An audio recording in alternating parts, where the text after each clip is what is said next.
আরে বাহ, মনে হয় ভাইজি তার শক্তি দিয়ে মাছ ধরতেছে। এবার সমস্ত নদী তো বরফ হয়ে গেছে। আরে ভাইজি কিভাবে সমস্ত নদীর মাছ উপরে নিয়ে এসেছে? আমি আমার কাজ বুঝতে পেরেছি। আমি এখন আমার কাজ করব, আর আপনি নিশ্চিন্তে থাকেন আপনার কাজ নিয়ে। আচ্ছা ঠিক আছে, তাহলে যাও। ভাইজি এসব কি করতেছে? আমি তো কিছুই বুঝতে পারতেছি না। স্যার, আমরা তো এই নদী থেকে প্রতিদিন মাছ ধরতে আসি, আর আজকে থেকে সমস্ত নদী বরফ হয়ে আছে। এসব কি হইতেছে? এইসব কিছু আমাদের ভাইজি করতেছে। ওর কাছে ম্যাজিক পাওয়ার আছে, আর ও এটা ভুল পথে ব্যবহার করতেছে। কি বলতেছেন এটা? হ্যাঁ দাঁড়াও, আমি এটা আসল ঘটনা বের করতেছি। কি আমার পিছ লেগেছো? দাঁড়া, আমি তোকে আসল ঘটনা বলতেছি।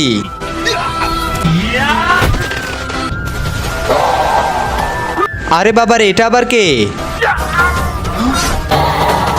আরে ফৌজিকে তো দানবটা খেয়ে ফেলেছে।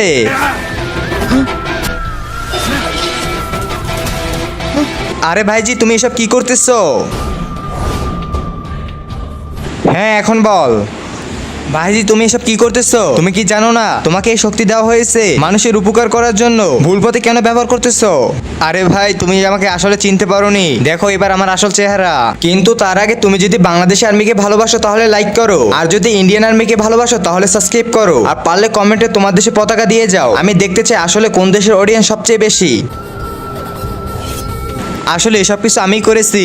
এবার দেখো এই জাদু গিলাস দিয়ে আমি কি করি। প্রথমে তোদের ক্যাম্প নষ্ট করব, তারপর সব জায়গায় আমরা রাজ করব। কি তাহলে আমার ভাইজি কোথায় আছে? ওদিকে তাকিয়ে দেখ।